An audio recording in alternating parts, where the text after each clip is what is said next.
Okay, apologies for the noise. We're having the fence done. Right, what you need to do the VANOS testing, you need a compressor. You don't actually need this, but it's a good idea if you have it. It's a pressure gauge, and the pressure gauge is here. And if without the pressure gauge, you would just go directly from the compressor straight to the VANOS unit. But in this case, we're going via a T-piece that's got the pressure gauge on it, digital pressure gauge, so it needs to be connected up to a battery via a cigar lighter, and it comes down here and goes into this. Now, the previous guy that did it, he had an Italian style compressor union, not the British style compressor union, so he's put that on, but it's easy enough just to unscrew that and connect it up to the British style pressure union.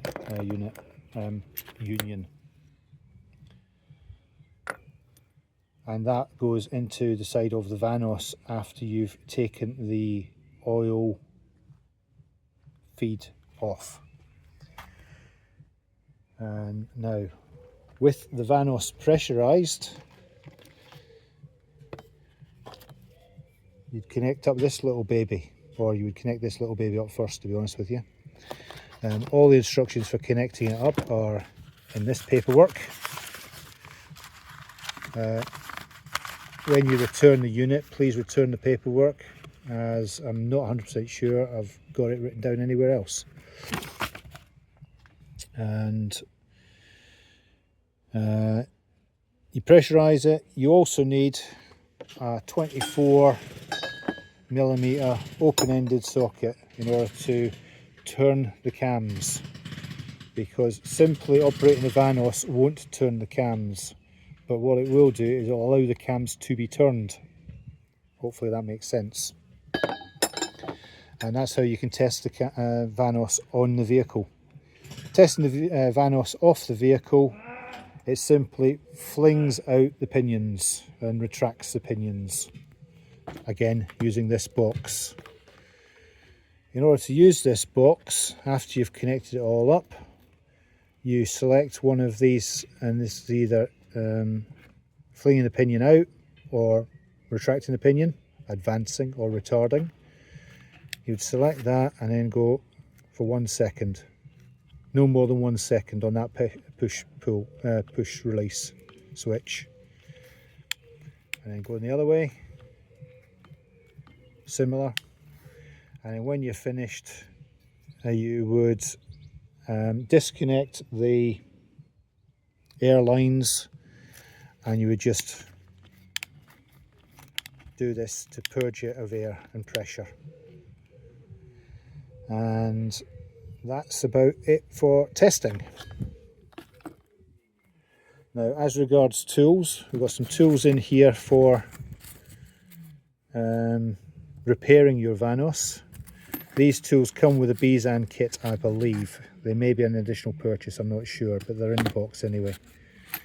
This is a 13.5mm hole, and that is for something to do with rebuilding the VANOS. I can't recall what it is. And having a look through everything else, I can't see anything else you need for the VANOS repair. Right, as regards taking the moving on, to rotate the crankshaft, you need a tool like this, or some other way of rotating the crankshaft.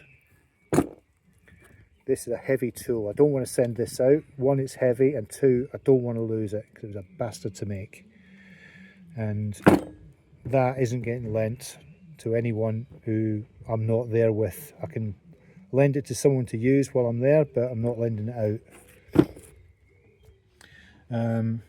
There's crankshaft pin locking tool. That little line there shows you that the crankshaft pin locking tool is fully engaged.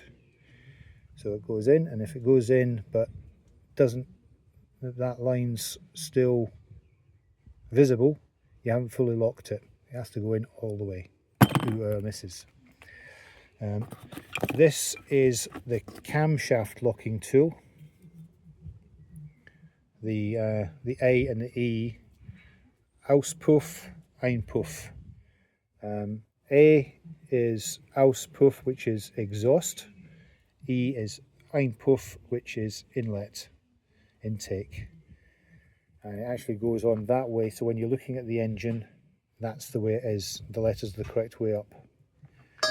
And these are the locking pins, and they do go into the camshaft. If your camshaft isn't accepting those locking pins, your camshaft is not in the correct position. This is a tool that's used for removing the viscous coupling. So you put this tool on the bolts of the water pump, and you hold it in position, and you use this as an extender lever, and then using this ground down 32mm, that's being ground so it goes in the gap, that allows you to undo the VANOS, not the VANOS, the viscous coupling on the fan. It's a left hand thread, so everything goes righty loosey, lefty tighty. What else have we got here? We have here an important tool if you're going to take off the camshafts. This is the camshaft locking tool. It's important you use these, because if you attempt to take off the camshaft without using something to clamp down the camshaft while you're removing the bridges, you may snap the camshaft. May. This is the correct way to do it. So I made this tool. This goes into the spark plug hole and is locked down by the thread inside the spark plug hole. This bridge goes on the engine, and this bridge goes on the camshaft. There's two of these tools. Use them both, and that'll lock down the camshaft. So when you've taken all the bridges off and the camshaft is completely free to explode in your face, this is holding it down, because the valves would be pushing the camshaft up, wouldn't they? So this is holding it down, and then you gently release the pressure a bit at a time, and you can then release the camshaft. You only need that if you're taking the camshafts off. And the camshafts only need to come off if, let's think, I think that's if you're doing the spring diaphragm, the diaphragm springs, which if you've got a rattling VANOS is what you want to be doing. Now to do that, to do the camshaft spring, the diaphragm springs, you want the S52 diaphragm springs. Full instructions in the other video. This is a piece of wire that I used to time the engine, to confirm all the timings. I also have a timing disc, which I'll pause this for a second and go get a timing disc. Nope, can't find my timing disc, but you know what a timing disc looks like. It's just a 360-degree circle marked off, and it's held in by these two screws on this tool. So really it's a bit of a waste of time me telling you about it, because anyway, because you're not getting the tool. What else? This is a tool that I used to lock onto the engine and then stick a DTI on and measure various things about the engine. If you want that or not, you need to let me know. And I think that is it. So get back to me with what you want, what you need.